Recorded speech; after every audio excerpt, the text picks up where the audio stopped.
Friend, welcome back to e learning with Nabam channel. आज का जो सेशन है काफ़ी इंपॉर्टेंट है क्योंकि आज बात करें हम यूजीसी की। अगर यूजीसी की बात करें तो जो पीजी स्टूडेंट हैं उनके लिए मोस्ट इंपॉर्टेंट हो जाता है, तथा जो रिसर्च के फील्ड में जाना चाहते हैं उनके लिए भी। यूजीसी की बात करें तो यूजीसी नेट यानी रिव्यूज कमेटी की बात की जाए तो यहाँ पे जो नोटिफिकेशन था वो 27 को अपडेट हुआ था। और ये तभी नोटिफिकेशन हमने टेलीग्राम पर पोस्ट कर दिया था। बट यहाँ पे आपको पीजी स्टूडेंटों को क्या हेल्प मिल सकती है, यहाँ पे इस बात पर ध्यान देना, क्योंकि आपको पता है टीजीटी पीजीटी परीक्षा जल्द ही है। अब कोई भी इसमें शंका की बात नहीं है कि टीजीटी और पीजीटी जो परीक्षा है वो जल्दी ही है, यानी आपको जून के बाद टाइम नहीं मिलेगा, ये निश्चित है।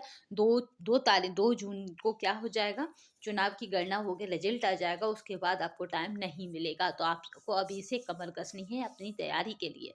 तो यहाँ पे बस यही बताया जा रहा है। और ये भी कब होता है तो आपको पता है कि जून में कनेक्ट कराया जाता है ये, यानी ये भी जून में होता है।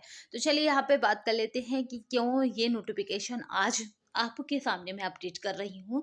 क्योंकि यहाँ पे ये क्राइटेरिया रखे गए हैं 3 इस बार, पहले 2 होते थे नेट और जेआरएफ, इस बार 3 क्राइटेरिया रखे गए हैं। फॉर द पीएचडी के लिए आपको बैलेट कर दिया जाएगा, जैसे आपका यूपी का अगर समझे तो पैट होता है जिस तरह से, इसी तरह से समझ लीजिए इसे। क्योंकि यहाँ पे हर कोई भी, मैंने देखा है कि हर इस तरह का जो नोटिफिकेशन होते हैं या इस तरह की जो सर्टिफिकेट देने वाली संस्था होती हैं वो चाहती हैं कि ज़्यादा से ज़्यादा लोग उसमें अप्लाई करें।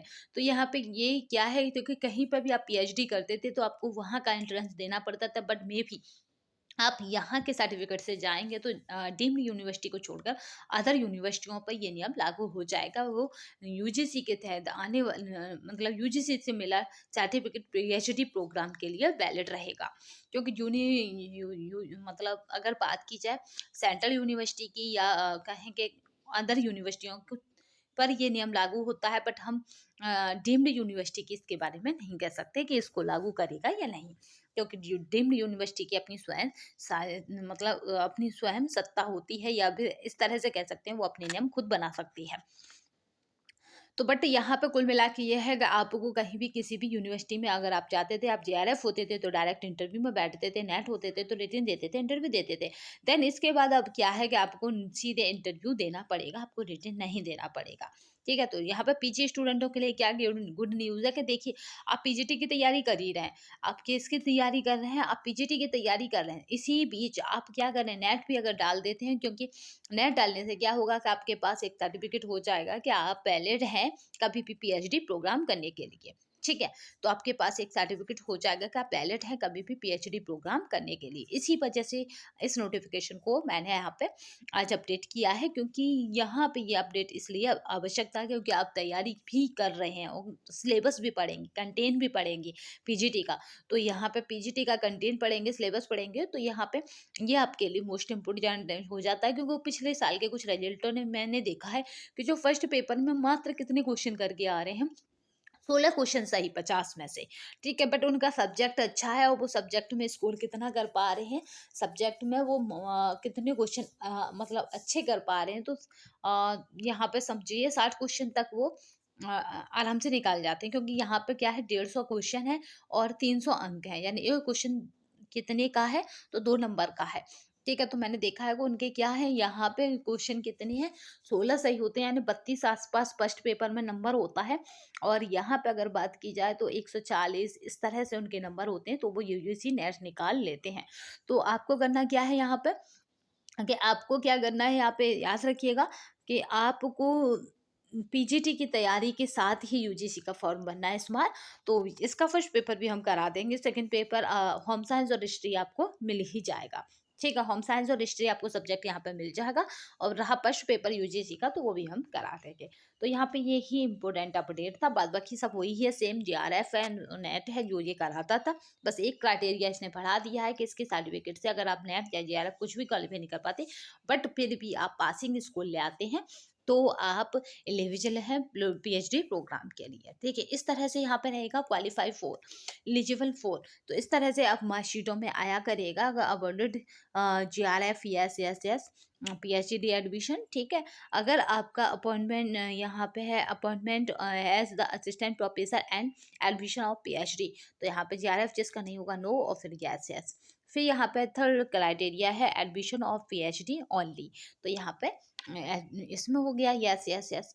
तो आपको क्या लेना है, पीएचडी में एडमिशन लेना है तो अमूमन यस, एक क्लिक की तो बात है, पैसा तो उतना ही जाएगा चाहे आप उसमें यस करें या नो करें या कुछ भी करें। ठीक है, और ये इस तरह से अपनी मार्कशीट दिखाएगा कि आप एलिजिबल हैं किसके लिए या नहीं। ठीक है, तो आपके जब स्कोर किसके मतलब पीएचडी एंट्रेंस एग्जाम वाले होंगे तो यस, यहाँ पे भी आपका आ जाएगा एलिजिबल फॉर, और यहाँ पे भी आ जाएगा अगर आपका जेआरएफ होगा तो इस तरह से यहाँ पे भी आपका यस यस आ जाएगा। ठीक है, इस तरह से जेआरएफ के लिए यहाँ पे आ जाएगा, असिस्टेंट प्रोफेसर के लिए यहाँ पे आ जाएगा। तो इस तरह से आपको अपनी मार्कशीट में देखने को मिलेगा। ठीक है, तो ये बैड न्यूज़ भी नहीं है और ये भी कहे को कुछ खास नहीं है, बट यहाँ पे ये है कि हाँ, अब आपको अदर यूनिवर्सिटियों के एंट्रेंस एग्जाम से डरने की आवश्यकता नहीं है, क्योंकि नेट होने के बाद भी आप अदर यूनिवर्सिटी के एंट्रेंस एग्जाम आपको देना पड़ता था।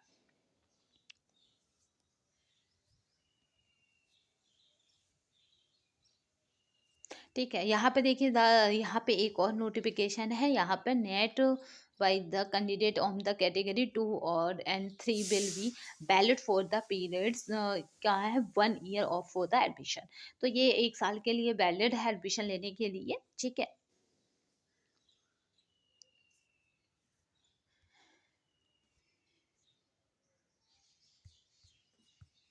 ठीक है, यहाँ जैसे ही आपको सेम पैट की तरह हो गया, पैट भी आपका 1 साल वैलिड होता है, जबकि सरकार की वैकेंसी आए या ना आए इससे कोई मायने नहीं रखता, कितने लोग पैट से वैकेंसी ले पाते हैं ये भी कोई रेशो मायने नहीं रखता। तो इसी तरह से इन्होंने कहा हो गया कि आप 1 साल तक ये वैलिड है, 1 साल तक आप कहीं पे भी पीएचडी प्रोग्राम में एडमिशन ले सकते हैं। तो आज के सेशन में बस इतना ही, नेक्स्ट सेशन में फिर मिलेंगे, तब तक के लिए धन्यवाद, वंदे मातरम, जय हिंद। यही आपको अपडेट करना था कि इसकी वैलिडिटी कितनी होगी, 1 ईयर हो गई। अब यही आने वाले समय में पता पड़ेगा कि नेट और जेआरएफ तो पता ही है, अगर जेआरएफ रहता ही 5 साल तक है, बट वैलिडिटी भी उसकी क्या हो गया, अगर एक बार कोई व्यक्ति जेआरएफ निकाल लेता है तो उसमें जो पैसा मिलता है वो पीएचडी एडमिशन के बाद ही मिलता है। तो यहाँ पे कुछ चीज़ें हैं जो क्लियर भी हैं और कुछ कहेंगे नोटिफिकेशन में नहीं दे रखी है, बट सामान्य जनरली सी बात है। ठीक है, तो आज के लिए बस इतना ही, नेक्स्ट सेशन में फिर मिलेंगे, तब तक के लिए धन्यवाद, वंदे मातरम, जय हिंद।